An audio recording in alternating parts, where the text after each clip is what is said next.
Good Saturday evening to everybody. Thanks for clicking on to the second video of today. It is the tropical outlook on this 4th of October. We have got a rather windy affair across the UK as well as Ireland. We've got the very chilly and strong backside winds associated with the still powerful storm Amy that is centred to the north of Shetland at the moment here.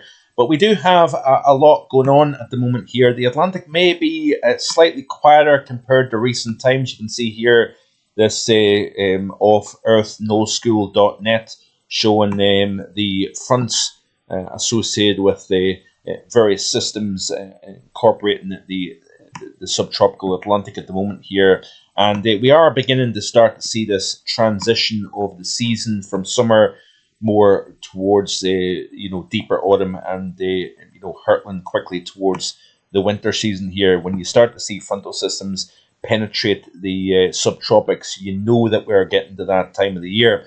However, we are still needing to watch out. We're still early in the season with regards to the end game. We have got our not necessarily busy tropics out there globally, but we've got Cyclone Shakiti within the Arabian Sea, not really affecting much in the way of land at the moment here. We've got the Typhoon Matmo that is just off the southeast of China. It's been a particularly busy region of the world in recent weeks here. Nothing in the Atlantic, which is interesting to see. We've not seen that in a wee while. Invest Area 99E is just off west coast of Mexico, and Tropical Storm Octave in the open waters of the East Pacific. Now, according to NHC anyway, we have got 3 areas of interest. One over the Bahamas, but that's got a 0% chance of development over the next 7 days or so. I suppose there's not really, we could argue that what's the point in even having this area marked. And then we've also got a 0% chance of development in the open Gulf. But the main area of interest in terms of the Atlantic at the moment is over the far east portion, actually quite close to the equator. Actually, at the moment here, we've got a disturbance that is expected to drift northwestwards over the next 7 days with a 70% chance of development here. This is the latest IR imagery. We've got another wave coming off Africa. You can see here that area marked is way down at the bottom of this envelope of disturbed weather. We've seen a relatively subdued Cabo Verde season, which is now beginning to wane as you head into the early portions of October. You start to see the Cabo Verde, the long fetch season begin to wind down. Then the focus, like we've seen at the beginning of the season, returns to the Caribbean and the Gulf for development. We're starting to see the conditions becoming more hostile. We increase wind shear. We're starting to see frontal systems, like I said already, begin to sink into the tropics, and therefore we start to essentially, the atmosphere just becomes a little bit less favourable for development. It's been a strange season, it has to be said, in the Atlantic Basin, but certainly over recent weeks it has been busier than of late, and that is proved when you look at a tweet here from Phil Klotzbach. Don't know why it's disappeared. Funny enough, I had it opened up. I must have opened up a new page and closed that one. But just bear with a second here, because this is rather interesting in terms of stats. We obviously had Hurricane Umberto and Imelda. That was the most recent hurricanes within the Atlantic. And Imelda, this was a tweet back on the 30th of September. Now a hurricane. This was obviously a few days ago. Became the 4th of the 2025 season in the Atlantic. So Imelda, most recent, now no longer, was the 4th hurricane of the season in the Atlantic, the 3rd to form since the 21st of September 2025, tied with 1920, 41, 63, 98, and 2000 for the most Atlantic hurricane formations between the 21st and the 30th of September. And obviously we went, a good several weeks of literally nothing, more stability within the Atlantic, drier than average air. You know, funky things going on in the mid part of the season that we've seen similar to last year. There was different kind of funky things last year versus this year, but it's interesting nonetheless how the past two seasons now have had this odd lull in what is the climatological peak of the season. But it's always very interesting, Phil's feedback. Let's have a quick look. Back perch weather is also another one to show some interesting facts. If I can bring it up. So you can see here, is there anything of interest here? Obviously, we've seen two Category 5 developments this year. We've seen, obviously, Imelda and Umberto, you know, within 400 miles of each other. We've seen some interesting interaction between the two. And then both essentially got picked up by the Westerlies as the jet descended southwards over the Atlantic. Essentially picked up, scooped up these two systems and then drove it northeastwards. Obviously, Umberto essentially dissolved essentially in the open Atlantic, but a piece of that broke off, developed a new low, and that became Amy within the UK vicinity, bringing damage and some destruction. With regards to the Pacific, we do obviously have a Typhoon Matmo struck shore over the province of Isabela in the Philippines, became the 15th named storm to make landfall in the West Pacific Basin this year. Apart from the ongoing flood threat in Luzon and Matmo is forecast to re-strengthen marginally in the South China Sea before impacting southern China as a high-end Cat 1 hurricane. Now, Southeast China has been certainly hit reasonably hard in recent times, and you can see here this is the effects of the previous typhoon that produced some tornadoes, I believe. This is a tweet here by Jim Yang back on the 20th of September showing the powerful winds.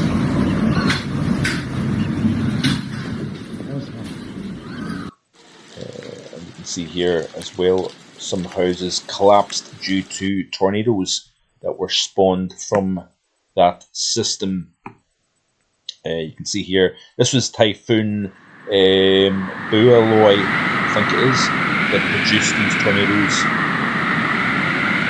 from that system. So certainly was a quiet start to the West Pacific typhoon season. It certainly has ramped up like it has in the Atlantic. And I've got my kind of, whether it's got any merit or not, I don't know, but certainly, you know, thinking about things and the amount of heat that we had as we progressed through the month of August, through the mid latitudes, even the high latitudes. My thinking is that the physical purpose of tropical cyclones within the tropics and subtropics is to take heat away from that region, the hottest part of the world, obviously, and transfer it northwards into the colder latitudes. But if you've got a lot of warmth, both in the oceans as well as the land areas and the atmosphere, it makes me wonder, is that, does that shut down the tropics at a time where you would expect them to become more active? That is a kind of ongoing thought in my mind, that we've got a warmer, higher latitudes, and therefore there isn't that need from a physical point of view to develop tropical systems and move them northwards. I don't know, but you can let me know in the comment section below what you think. In terms of the season so far, ongoing obviously in the Atlantic, Pacific and Indian Ocean, 2025 season so far has seen 10 depressions, deep depressions 4, cyclonic storms 1, and severe cyclones 1. I don't know if Shakiti or however you pronounce that, I don't know if that is the current system that has become the first cyclonic storm and severe cyclonic storm, and that I'm not entirely sure. There's been no super cyclones in the Indian Ocean so far this season. In terms of the West Pacific, we are now sitting on 21 systems. We've got super typhoons. We've had one And there has been total fatalities, according to Wikipedia, 289 so far. The average in terms of tropical storms in a whole season is 25.5. So we've got 21 named storms in the West Pacific so far. 25.5 is average for the entire season. So that is quite interesting. The average total typhoons is 16, and intense typhoons, so super typhoons, is usually 9. And we've had 9 typhoons so far. Obviously, the season's still ongoing, so we don't have a total figure yet. Super typhoons is 1. So based on averages, we're still below average in the Pacific. You would expect to see 16 typhoons, and intense typhoons 9. We've only had 1. In terms of the Atlantic, then, we're sitting on 9 storms, 4 hurricanes, and 3 majors. This has been the forecast that I put out back at the beginning of the season. So I had a total named storms. We're sitting on 9. I predicted 15 to 17. We probably will see more developments over the next few weeks as the MJO may become more favourable in the west portion, particularly of the Atlantic.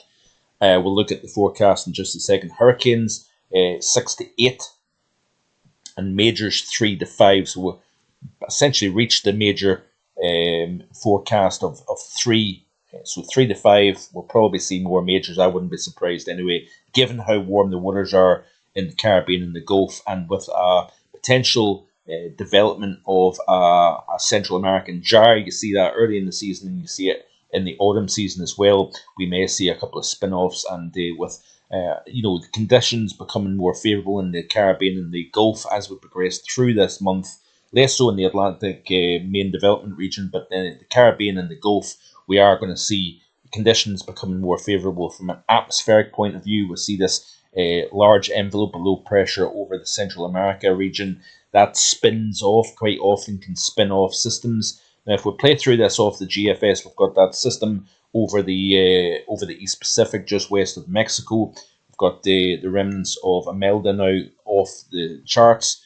There's that feature that's highlighted at 50% now. As we progress through the middle portions of the upcoming work week, that system then, according to GFS, develops, moves in a direction very similar to what we've seen really this season so far. If we go back to what the tracks have been this season so far, remarkable lack of activity within the Caribbean and the Gulf. We've got one lonely system that moved into Mexico, but quite remarkable really to see the fact that essentially the Caribbean, all the systems that have developed, we've only had one that's actually essentially came off Africa proper and developed, went over the Cabo Verde Islands. But the main source of development has been generally towards the north side of the islands here, and then this kind of very significant track west over the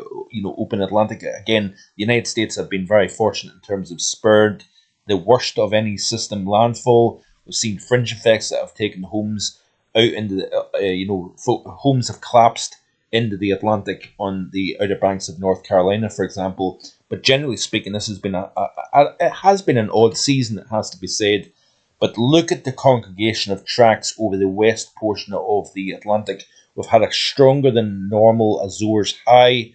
We've had more of a weakness in recent weeks over the west portion of the Atlantic. So we've not had a strong Bermuda high to take systems in through the Caribbean and the Gulf, even towards the southeast United States. With a lack of high pressure over the west portion of the Atlantic, systems have developed in this region and then recurved up into the North Atlantic. And essentially those recurving systems have brought spells of heat, especially August. I think it was Erin that may have triggered the August heat wave. I can't remember whether it was Erin or another system. And then we've also seen remnants of systems that have produced a much more low pressure dominated pattern for the west of Europe, including the UK and Ireland here. But it's rather interesting to see the lack of activity in the Caribbean and the Gulf. That may change as we move into the middle and second half of October here. Notice here as we continue to play through, again, the system taking that track that we've seen familiar so far this season. We've got a couple of little systems that may flirt the east coast of the United States, but notice here, if we click back a couple of frames, notice a system here in the Central America region that tries to develop here off Honduras and Nicaragua, or Guatemala, get mixed up with my geography down there. But you notice here a system that develops into the Central Caribbean. Remember how warm the waters are down here at the moment, and it then moves into the Yucatan of Mexico as a 960 odd millibar area of low pressure. So tropical storm, probably a hurricane, but this is only the GFS operational. The point being is that it looks as if we are going to start to see a little bit more activity down in this part of the world as we progress towards the middle portions of this month. So that is that. Let's have a quick look and then we will round up. Let's have a look at the ECMWF interpretation and play it through. You can see here quite a lot of thunderstorm activity over just off the west side of Central America. You can see here that the European model trying to develop this system remains fairly weak all the way out to the end of next week, if you notice here. So it's not really developing anything either in the Caribbean or that system. It's at a 50% chance according to NHC. Notice here higher pressure building into the UK and Ireland. Let's have a quick look at the AI of the ECMWF playback and see what it is indicating here. So the models aren't overly enthusiastic about anything. We may see something try to spin up over the Caribbean. Keep an eye on that. You can see here that system, again, not overly enthusiastic, is the AI ECM for development from that system that is highlighted in the far southeast Atlantic at the moment here. And you notice here there's nothing really showing up on the ECM AI model here, a weak area of low pressure, but this is all the way out to Sunday of next weekend here. So yeah, we'll keep an eye on this. There is an increase in upward motion over the West Atlantic as we progress through middle to second half of, or at least the middle half of October at least anyway. So we'll watch this going forward. That is it for today. Possibly a little bit long-winded, but do check out the European Outlook that was released earlier on. I'll be back with a link in the description below for the live stream at 4 PM tomorrow, so I hope you can join me for that. Hit the notify me bell so that you get a reminder when I go live. Enjoy the rest of your Saturday. Bye for now.